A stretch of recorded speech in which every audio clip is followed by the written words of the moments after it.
sentidos nos permiten recibir información del mundo, pero no solamente nos permiten adquirir esa información, sino que en la estructura de los niños, de los jóvenes y de las personas en general posibilita los primeros procesos cognitivos, la atención, la memoria, y después, a través de toda esa información que vamos recibiendo en los órganos de los sentidos, se hace procesos cognitivos mucho más complejos, como son la creatividad, la resolución de problemas, el desarrollo del pensamiento. Eso se logra gracias a integrar todos y cada uno de nuestros sentidos y poder comprender cómo ellos van estructurando nuestra mente y se va procesando esa información en nuestro cerebro y se estructura en un aprendizaje mucho más complejo. Hoy vamos a hablar de la integración sensorial. Bienvenidos a esta edición de Psicolife, cambiando tu vida desde tu mente. Hoy tengo un invitado que es terapeuta ocupacional. Él es Jonathan Camino. Es especialista además en trastornos sensoriales, integración sensorial y terapia multisensorial. Es director terapéutico de la Fundación Camino Especial y presidente de la Asociación Ecuatoriana de Integración Sensorial. Con él vamos a hablar de este tema porque es la persona que está justamente especializada en podernos contar sobre lo que se trata la integración sensorial. Sí, hola, Jonathan, Elizabeth. Gracias por la invitación. Muchas gracias por la invitación a Psicolife y un saludo a los televidentes. Gracias, Jonathan, y qué bueno que empecemos. Yo decía justamente cuando estábamos tras cámaras, contémosles primero a nuestras personas, a nuestros televidentes, qué es la integración sensorial, porque es un término, conversábamos antes y decíamos, relativamente nuevo en nuestro medio, pero que tiene gran influencia en el desarrollo de los niños y en la personalidad y en los trastornos que se pueden presentar también en su desarrollo. Así es, lo has dicho muy bien, y bueno, podríamos decir que ahora el término en general mundial hablamos de trastornos en el procesamiento sensorial. Ya. Sí, ¿Qué es la integración sensorial? La propuso por primera vez, lo propuso Jane Ayres, es una terapeuta ocupacional ya en los años 60. Ajá. Y a partir de los años 60 hasta la actualidad, los terapeutas ocupacionales a nivel mundial han venido realizando la evaluación y el tratamiento en trastornos en el proceso sensorial. Debemos entender cómo funciona el proceso sensorial antes de adentrarnos en todo eso, ¿no? Entonces el niño o niña en el caso, si recibe la información, la interpreta y da una respuesta. Es todo el momento. Ahora en este momento estamos realizando ese proceso sensorial, ¿sí? Sí, correcto. Entonces, el niño o la niña recibe, interpreta y da respuestas. Hablamos de un trastorno en el proceso sensorial cuando hay una desorganización, ¿sí? Y la respuesta no es la típica, no es la esperada que tenemos. Es decir, podríamos asemejar esto como un computador. Cuando nosotros metemos la información, introducimos la información a través del teclado del computador, esa información se procesa en el CPU y sale una respuesta que es la impresión o se despliega en la pantalla. Exactamente, sí. Entonces todo el tiempo estamos en esa no relación. Entonces, Jane Ayres también un ejemplo lo describía, cómo más o menos está desorganizado, y ella tomaba el ejemplo de una vía donde hay un redondel y se arma un caos vehicular, ¿sí? Entonces no puede circular bien la información. Lo mismo pasa en este proceso. Jonathan, cuando hablamos de lo sensorial, obviamente, y las personas que nos escuchan inmediatamente pensarán respecto a los sentidos. Pero usualmente cuando nosotros decimos ¿cuántos sentidos tenemos? Y te enseñan en la escuela ¿cuántos sentidos tienen? Te dicen 5, y nos habrán contestado eso, yo estoy seguro, detrás de las pantallas. Pero no tenemos 5 sentidos. No, en realidad. ¿Cuántos sentidos tenemos? Dentro de la parte de cuando trabajamos de la integración sensorial, podríamos hablar que tenemos los sentidos básicos, los que están, tú puedes ver. Los 5 que decimos. Claro que sí. Pero más de eso tenemos 2 que, digamos, no se puede ver. Que es el sentido vestibular, que se encarga del balance, del equilibrio y de la gravedad. Asimismo, el sentido propioceptivo. El propioceptivo es justamente la memoria del cuerpo, dónde se encuentra mi cuerpo en el espacio. Si estoy parado, si estoy sentado. Yo sé en este momento dónde están mis pies sin necesidad de verlos. Correcto. ¿Sí? ¿Qué fuerza yo necesito? Inclusive yéndonos a nivel escolar, ¿qué necesito yo? ¿Qué fuerza necesito para tomar un lápiz? O cómo tengo que estirar mi mano para alcanzar algo que está... Exactamente, o la fuerza para realizar un movimiento, lanzar una pelota. Siempre se ha dado entonces prioridad a estos otros sentidos, a los que tú nos decías que los observamos en la persona como tal, el tacto, el olfato, la vista, el gusto y el oído, ¿no? Pero estos 2 sentidos que tú nos mencionas, el vestibular y el propioceptivo, que nos dan información de nuestro cuerpo en el espacio en general, no se los toma en cuenta mucho y por tanto se asumiría que no hay que desarrollarlo, sino que es algo que se va dando intrínsecamente con la persona. Sí, bueno, ya lo decía Aristóteles, no hay nada en el intelecto que no haya estado antes de los sentidos. Partiendo de esa reflexión, podríamos decir que lo sensorial es la puerta de entrada para el aprendizaje y el conocimiento. Así es. Sí, y ahora se tiene claro que ahora se escucha más, ¿no?, de la integración sensorial por la importancia que esto tiene a nivel, por ejemplo, de entender un poco a los niños que tienen esa inatención, esa impulsividad y ese movimiento. Entonces ahí empezamos nosotros a hablar de los otros dos sentidos que estaban ocultos, que tienen muchísima relación. Entonces, por eso es importante, por ejemplo, en las escuelas, cuando la maestra entiende esas y entiende un poco cómo funciona el procesamiento sensorial y se da cuenta de que no es conductual, sino que son respuestas que el niño necesita involuntariamente para regularse, como es, por ejemplo, el movimiento o las posturas al sentarse. En los chicos que tienen déficit de atención, por ejemplo. Claro que sí. Sí, porque tú puedes, teniendo en cuenta que estamos hablando de inatención, la impulsividad y el movimiento, el famoso déficit de atención. Pero cuando tú tienes unos problemas sensoriales que después vamos a seguir hablando, que puede ser hiper o hiposensible, claro que eso genera una inatención, ¿sí? Igual una impulsividad. Jonathan, bueno, hemos hablado un poco de lo que es la integración sensorial. Creo que los papás y las personas que nos escuchan tendrán claro que estamos hablando de cómo se recepta la información a través de todos estos sentidos, tanto esos que podemos mirar como aquellos que son propios nuestros. Pero no siempre, o cuando tú hablaste de trastornos en la integración sensorial, ¿cómo un padre, cómo un maestro puede darse cuenta de que tal vez no es un problema de conducta, nos decías tú, no es de que el niño está malcriado, como muchas veces lo dicen, no es que tiene una rabieta o exactamente, o que está caprichoso, o que no quiere simplemente hacer algo, está desmotivado, sino que puede haber de trasfondo un problema en la integración sensorial que está generando lo que tú nos decías, ese caos en ese redondel, y que hace que sus respuestas que se emiten sean inadecuadas, sean inapropiadas para la situación, y eso genera obviamente un conflicto familiar, un conflicto en la escuela y académicamente también. ¿Cómo los papás, cómo los maestros pueden darse cuenta de eso? Bueno, en general podríamos hablar que dentro del trastorno de procesamiento sensorial hablamos de la modulación, que es justamente un problema de convertir los mensajes sensoriales en respuestas controladas de acuerdo a la intensidad del mensaje sensorial. Entonces, en pocas palabras podríamos decir que hay niños que son hipo o hipersensibles, ¿sí? A nivel de los sentidos de los 7 que hablamos, puede ser que tengan uno solo o puede ser que tenga en todos los sentidos. Y así a su vez puede ser que, por ejemplo, sea a nivel táctil hipersensible y a nivel propioceptivo hiposensible. Entonces eso va a dar diferente tipo de respuestas. Te puedo dar con ejemplos para eso justamente te iba a decir. Demos un ejemplo a las personas que nos miran. ¿Cómo es la hipersensibilidad? ¿Cómo se puede traducir en algo que nosotros observemos un niño que esté teniendo hipersensibilidad táctil, que tú nos decías? Sí, bueno, existe la hipersensibilidad a nivel de todos los sentidos. Y como hablamos del inicio, lo importante son las respuestas. Por ejemplo, en las escuelas puede ser que un niño tenga una hipersensibilidad a nivel auditivo. Generalmente también hay que tomar mucho en cuenta que cuando tú entiendes eso también vas a entender a los niños con autismo, con trastornos específicos. Del neurodesarrollo. El TEA. Claro que sí. TEA, del espectro autista, perdón. Correcto. Trastorno del espectro autista.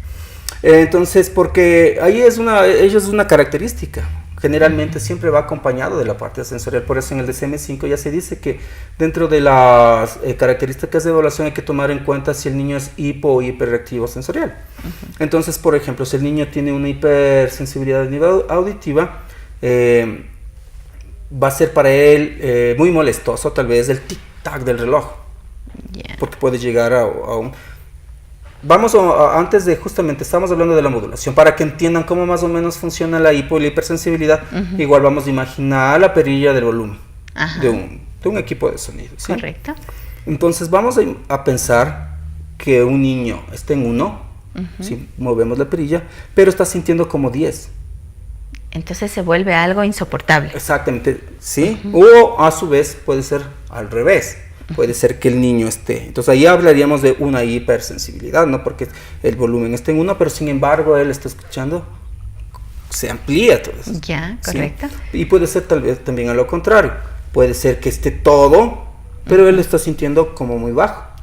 Jonathan, solo quiero aclarar. Entonces ahí estamos hipersensibles. Solo quiero aclarar una cosa.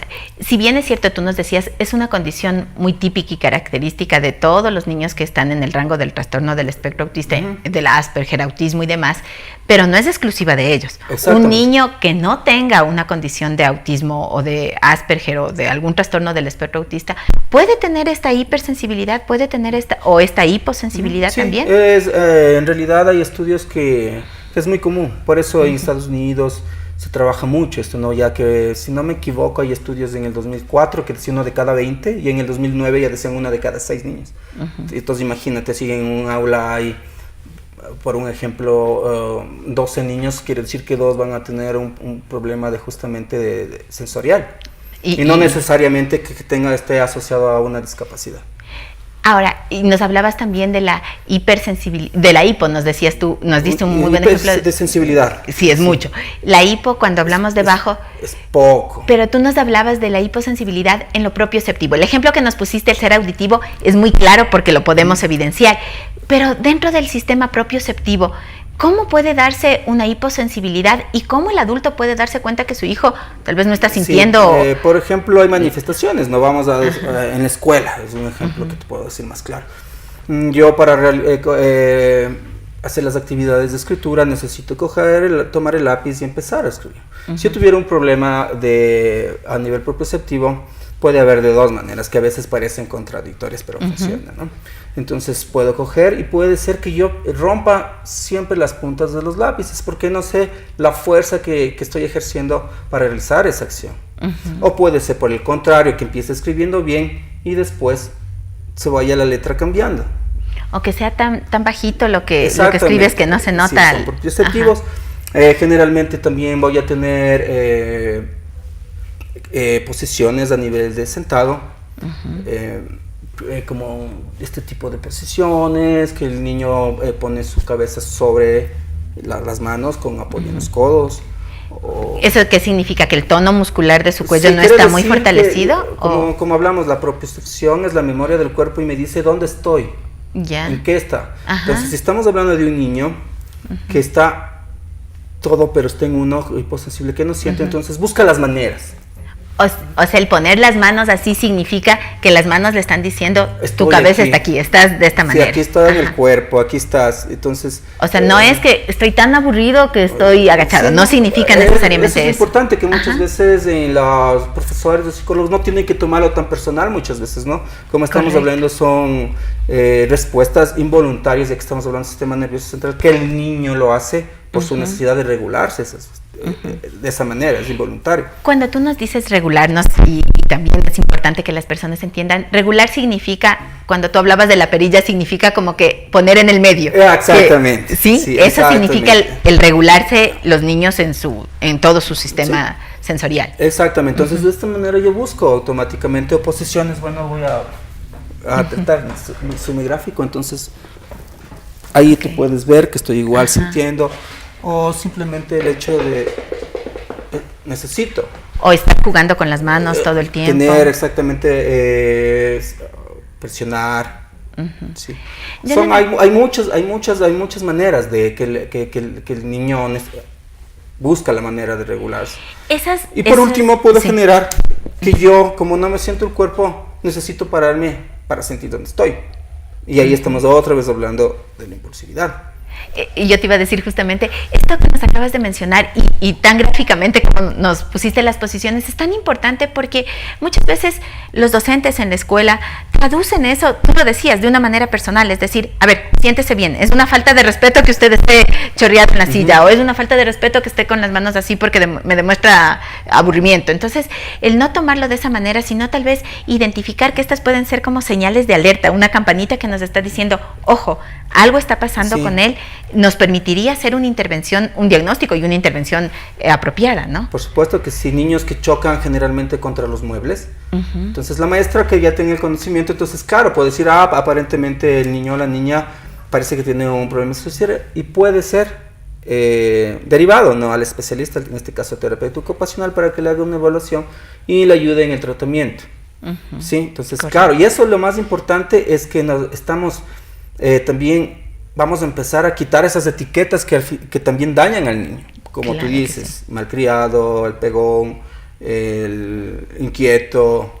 Claro. Inclusive los niños mismos dicen, soy un hiperactivo. Claro, por supuesto. Ya vienen ellos mismos, ya vienen con esa estima que dicen. ¿Sí? Otro ejemplo que también, un ejemplo claro, como estamos hablando de la propiocepción, es un papá un poco más fuerte. Niños de 4 años están jugando y podemos ver que el niño va a jugar y aparentemente está golpeando porque parece brusco, pero como estamos viendo no tiene muchas veces nada que ver con esa parte conductual de que quiero hacer daño al otro niño. O sea, no es que tenía esa la intención planificada, maquiavélica, que voy y le voy, no, porque están jugando y simplemente como es mi manera de modulación. Y eso te dicen los padres usualmente, o los maestros te dicen, es muy tosco, es muy brusco. Ajá. Y no necesariamente está vinculado a una conducta agresiva, sí, sino y más que todo, forma de modularse. Darte cuenta cuando le traes al niño y le dices que por qué hizo eso, el niño se va a poner a llorar. Le va a decir, pero yo no hice nada, simplemente estoy jugando. Ya, pero nosotros ya asociamos inmediatamente que el niño está realizando una actividad que quiere dañar al otro niño, pegándole, y entonces ahí dices, bueno, ya te digo otra vez, ya te he dicho, y dices, vaya castigado, etcétera, etcétera, etcétera. Jonathan, en el video que observábamos al inicio del programa, que tú tan gentilmente de la Fundación nos proporcionaste, veíamos muchas actividades de los niños en movimiento. Veíamos niñas que estaban andando por una rampa, llevar las pelotitas a una canasta, pero controlando el equilibrio más o menos. Otros que estaban como en unas hamacas también moviéndose. ¿Por qué ese tipo de actividades les ayudará a los niños a modular, como tú nos decías, las respuestas que ellos reciben, sí, las respuestas que ellos emiten hacia el medio? Lo que nosotros debemos de pensar es que las respuestas que están dando te están comunicando algo. Sí. Si el niño estás viendo que ya empieza a entrar en movimiento, tú no puedes decirle siéntate como tú dijiste, siéntate bien o no te muevas, porque en realidad no estamos ayudándole a que ayude en esa necesidad que tiene involuntaria el niño. Entonces en ese caso hay que brindarle lo que necesita. Entonces en los gimnasios de integración sensorial, ojo que es diferente la integración sensorial a lo multisensorial. Ya, correcto. En los gimnasios de integración sensorial lo que se ayuda justamente es a que el niño empiece a organizar. Ese caso de la idea que teníamos del tráfico que se creó en el redondel. Entonces ayudamos a organizar de alguna manera, mediante su motivación y necesidad que él tenga. Y cuando, por ejemplo, la imagen del pequeñito que estaba como en esa hamaca, ¿verdad? Podríamos decir, y él estaba agachándose y tomando alguna cosa, ese tipo de actividades le ayuda a él a organizarse, como tú nos decías. Exactamente. Y hay algunas maneras, ¿no? Puede ser que les ayudamos a organizar pasivamente y otras que hay que igual... Primero es que él aprenda también a organizarse activamente con actividades. Entonces, y claro, de esa manera se trabaja lo mismo en el hogar. Nosotros decimos vamos a darles dietas sensoriales para que el papá también sepa cómo manejar en el hogar.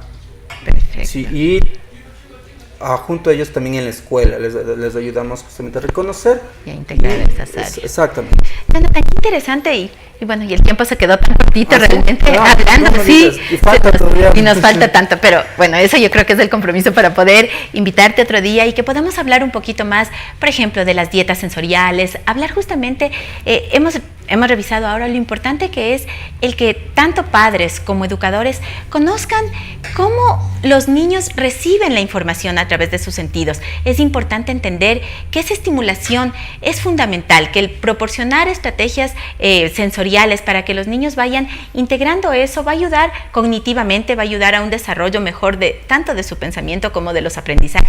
futuro que va a tener. Identificar que muchas veces nosotros como educadores o como padres etiquetamos a nuestros hijos con etiquetas que no les corresponden, que a veces estas alteraciones pueden deberse justamente a una falla en la entrada, en cómo se recibe esos estímulos, y obviamente si falló la entrada, tanto el procesamiento como la salida de la información va a estar inadecuada.